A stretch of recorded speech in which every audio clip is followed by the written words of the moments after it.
Live from WTVO Rockford and your home team, Eyewitness News at 5 starts now. This morning at about 10:37 a.m., a Pentagon police officer was attacked. A violent attack near the U.S. Pentagon leaves one police officer dead. Investigators look into what led up to the stabbing. A national ban on evictions is lifted. Some state-line landlords hope for a fresh start to begin earning back lost income. We're constantly training, but it's worth it. A local dog's been especially good girls. Find out how she's been helping first responders get through the pandemic. Good evening, I'm Mimi Murphy. And I'm Eric Wilson. A Pentagon police officer is dead after being stabbed near the federal building's Metro bus platform. The attack prompted a lockdown at the Pentagon. This happened around 10:30 Eastern Time near the Pentagon Transit Center. The fallen officer's name has not been released. The Pentagon's chief of police gave little details about the incident at a press conference today, but he did confirm more than one person died. Gunfire was exchanged, and there were several casualties. The incident is over, the scene is secure, and most importantly, there's no continuing threat to our community. The FBI is taking the lead on the investigation. Defense Secretary Lloyd Austin was at the White House at the time of the attack. The largest city in the U.S. will soon require proof of COVID vaccination for indoor activities. New York City Mayor Bill de Blasio says this is vital in the fight to end COVID-19's spread. Starting next month, if New Yorkers want to enjoy indoor activities such as gyms, dining, and entertainment venues, they will have to show their vaccine card. The policy is expected to start August 16th. Enforcement will begin September 13th. A federal eviction ban to help people who lost their jobs or declared financial hardship due to COVID-19 ended on Saturday. But just a few hours ago, we learned President Biden will announce a new 60-day eviction moratorium. It's for areas where COVID transmission is high, like Rock County. Rachel Perry spoke with a landlord in Beloit. Rachel, he tells you using rental assistance saved his business. That's right, Mimi and Eric. He believes being proactive is saving not only his business, but his tenants from being evicted. But he says it wouldn't be possible without the help from a local organization. Evictions is not something fun. It's not like something you want to do. You don't want to kick people out of their homes. Matt Finnegan owns nearly 100 rental units in Beloit. Even though the moratorium on evictions is over, he wants to avoid forcing anyone out. That's very, undermining to a family. So we avoid it at all costs anyway. At the beginning of COVID, Finnegan was worried when he had some people not paying rent. There were several that we had to, we backed off and then we worked as best we could. But he started using Wisconsin emergency rental assistance. One reason, he says, why his business is surviving. Frankly, I got the forms right here. I go right to people's house and help them do it. It's to their advantage and my advantage. The Community Action Program in Beloit did a great job of getting those funds out there. Elizabeth Knapp Spooner is the Community Programs Director for Beloit Community Action. She tells me the need for assistance isn't slowing down. We are receiving the same amount of pre-screens and documents every week that we have seen since the beginning. Providing that service, she says, is part of their mission to keep people off the streets. Preventing homelessness in Beloit and Rock and Walworth counties is very important to keep people stably housed, and that is what the WTVO funds have been able to help so many households. Finnegan says their efforts are working. Community Action Program, I got to praise them. They've done a great job doing it. So I think it's really helped Rock County and Walworth County. To see if you qualify for rental assistance, you can visit a link on mystateline.com. Mimi? All right, thanks, Rachel. In Winnebago County, over $1.5 million in rental assistance has been paid out since the start of the pandemic. Board member Paul Arena says that money helped nearly 300 residents make rent, but he says the help can't last forever. Posting on Facebook, Arena said, "We are continually evaluating and improving our procedures, but we will not compromise the financial well-being of the whole county by cutting corners in our compliance with federal regulations." It's been 2 decades since a local police detective was killed in Rockford. Kevin Rice served the city for 14 years. August 3rd, 2001, Rice was investigating a group of suspicious men in his sister's neighborhood on Hoban Avenue. One of the suspects pulled out a gun and fired. Rice left behind a wife and 3 kids. William Buck, who was 19 at the time, was convicted of killing the detective and sentenced to 60 years in prison. Across the country today, law enforcement agencies are participating in National Night Out. It's a time first responders devote to connecting with the community. Alexis Carpello is live in McChesney Park for the Winnebago County Sheriff's Night Out event. Party starts in about an hour, Alexis, right? Yeah, that's right, Eric and Mimi. Residents will soon be filling this street here near the Strong House in McChesney Park to say hello to the Winnebago County Sheriff's Office deputies here. Now, things have already been starting to get set up. The event officially starts at 6. Organizers tell me there'll be food, bouncy houses, and kids will be able to hop on in emergency vehicles. A deputy I spoke with tells me these type of events are what her and her coworkers look forward to the most. A lot of the kids just see us on TV arresting people, so most of our duty is service. So it's just a great way for the kids and their parents just to see us in a different light, is to interact with us, and in a fun way to play some basketball, to play some games, and have a hot dog and some chips with us. So. Anyone is welcome to come stop by here at the Strong House on Marie Avenue or head on over to Harlem Middle School for the other National Night Out event. But for now, reporting live in McChesney Park for your home team, I'm Alexis Carpello. All right, thanks, Alexis. A local therapy dog is recognized for her hard work and dedication to the people of Winnebago County. This is Keanu, and she's one of the busiest border collies in the area. In addition to serving as the Winnebago County Sheriff's official therapy dog, Keanu also helped the National Guard by spending time with workers at Rockford's COVID mass vaccination site. The 10-year-old also visits with residents of long-term care centers and 911 operators. We walked into the 911 center after the COVID lockdown, and they had pictures of Keanu posted in the various places. And that just touched my heart and showed me how important it was for her to do what she does. Keanu was recently featured in Alliance of Therapy Dogs magazine and is one of 3 border collies in the American Kennel Club to earn the highest rank of therapy dog. A new era of baseball starts tonight in Beloit. After nearly 40 years at Pullman Field, the Snappers are playing at the new ABC Supply Stadium. That new venue is expected to bring in plenty of fans and business to downtown. Michelle Rave is in Beloit and joins us live from the stadium. Michelle, you spoke with some nearby business owners. How are they reacting to the new ballpark? Eric, Mimi, after a difficult year due to the COVID-19 pandemic, many of those downtown businesses tell me they're excited and hope this brand new stadium will bring in some extra foot traffic to their shops.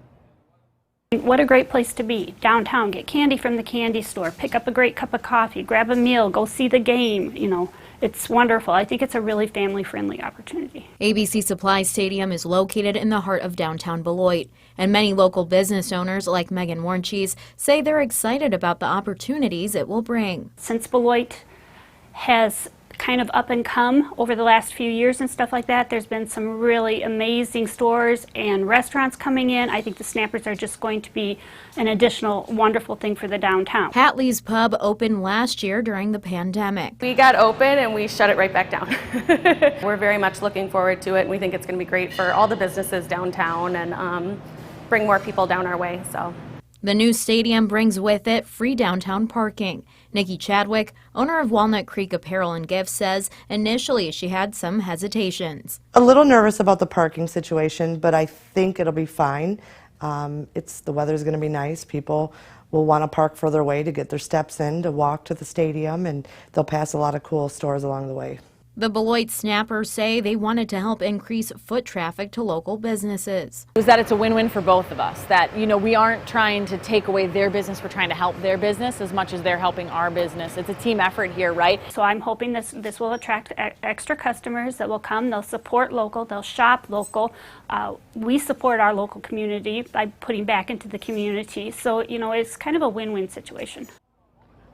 And there's so much excitement happening here tonight. The game is just an hour away. The Snappers are expecting around 3,000 people here tonight. And as far as future games go, well, those are booking up real fast. So if you're interested in purchasing a ticket of your own, make sure to find that information on mystateline.com. For now, reporting live in Beloit for your home team, I'm Michelle Rave. Eric, Mimi, back to you. Well, that's exciting. All right, thanks, Michelle. Now, your first warned weather forecast with Chief Meteorologist Candace King. I'll tell you what, these last couple of days have just been absolutely gorgeous. You start off with the sunshine, the heating of the day. You can see those cumulus clouds building up. Today was exactly the same. The difference, however, we've had a little bit more haze kind of work in the upper part of the atmosphere. So unlike yesterday evening when we clear things out, this evening is going to be a little bit more on the hazy side. And with a weak boundary in southern Wisconsin, so kind of this weak little convergence area, we've actually had a couple of showers pop up from those clouds. Now we're still dealing with some dry air, so not much, if any, of that is actually making it down towards the surface. But having said that, we still could see a sprinkle or two. You're up here in far northeast Stevenson County, back a little bit further off to the west. A sprinkle or two possible here as we go through the next hour or two, at least through sunset. No thunderstorms or severe weather anticipated, at least in the short term. However, we may have a couple of thunderstorms that would bear some watching here heading into the weekend. And just in time, too, we've had some changes that have been initiated by the National Weather Service regarding the categories of our severe thunderstorm warnings. Now, where you're concerned or where you may be a little more interested in this is now a severe thunderstorm warning that is issued with the tag at the end of it as being considered destructive. See, not all severe thunderstorms are going to be the same. We've had severe thunderstorms that have produced 60-mile-per-hour winds, but also severe thunderstorms that have produced 90 to even 100 miles per hour. So definitely going to have a difference in the amount of damage that those storms produce. So any severe thunderstorm warning that has the destructive tag labeled on it, and that's for a thunderstorm that could produce baseball-sized hail, so that's 2 3/4 inch size hail, and or winds that are up or above 80 miles per hour. This is going to trigger the WEA, Wireless Emergency Alert. That is what goes off on your phone. Right now it's just for tornado warnings and flash flood warnings, the more life-threatening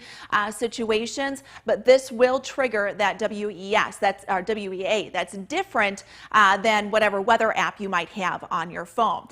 Base severe thunderstorm warnings, those are unchanged, 1-inch size hail, 58-mile-per-hour winds. Considerable tags on our severe thunderstorm warnings. Those are for golf ball-sized hail and winds that are at or above 70 miles per hour. So that change going into effect today, and that'll take us here as far as we go. 79 in Freeport, 82 our temperature in Rockford, 81 in Janesville, low 80s for our weather watchers here for Ken and Belvedere, 83, 82 for Ben up in South Beloit, also 82 degrees here for Bob in Rockford. 58, that's where we head for the overnight, so another comfortable night. Winds will turn fairly light. We're back into the low 80s tomorrow afternoon, and still low levels of humidity. But by the end of this weekend, you're going to notice those humidity levels starting to go up. So we clear out the cloud cover. We keep the haze in for the afternoon tomorrow. Again, partly cloudy skies. Those clouds build up for the afternoon. Might get a sprinkle or two with that.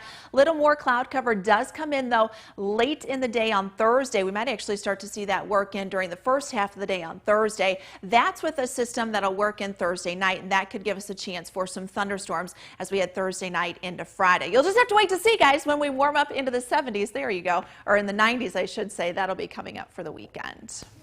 Now, the Napleton Sports Desk with Sports Director Scott Lepper. Minor League Baseball has been around Beloit since 1982, but starting tonight it is a whole new ball game as the Snappers get set to play their first game here at their beautiful new ballpark, ABC Supply Stadium. It holds 3,500 folks, and it is going to be a sellout here tonight. It'll be quite the festive atmosphere, a lot planned. Members of the University of Wisconsin Marching Band are going to be performing on the concourse. The national anthem will be performed by the Beloit Memorial Jazz Orchestra. Beloit native and former Detroit Lions and Indianapolis Colts coach Jim Caldwell will throw out the first pitch. And after the game, there will be a fireworks show. Everybody's been anticipating this game for months now, including the players and coaches, and they give this stadium a big thumbs up. We are ecstatic. Yes, this has been something we've been waiting on kind of all year. We were hearing about the field, like, guys moving in and out, all this kind of stuff, but the guys that have kind of stayed all throughout the season. We've been waiting on this day for a long time, and, to get out of Pullman and have one of the best facilities in all of minor league baseball is one of the coolest opportunities to have. It's a nice place. I love the brick. It's a cool atmosphere. What's that going to be like for you guys to see that huge crowd when you step out here? Yeah, it's going to be fun. You know what, I think it's going to be fun to have a larger home crowd and just have those guys backing you, obviously. So, what's it like as a coach to think, hey, this is my office now. This is where I come to work. Huh? It's exciting to come to the office every day. I think we'll be here earlier. Usually as coaches, we get here early, kind of get the day set up, the schedule set up, and it's gorgeous. You're excited to get up every morning and come to the ballpark. As an added bonus, the Snappers are on a 4-game winning streak. And check this out. I already got a batting practice ball tonight in my first game at the ballpark. It's going to be a great night. That's sports. We'll be right back.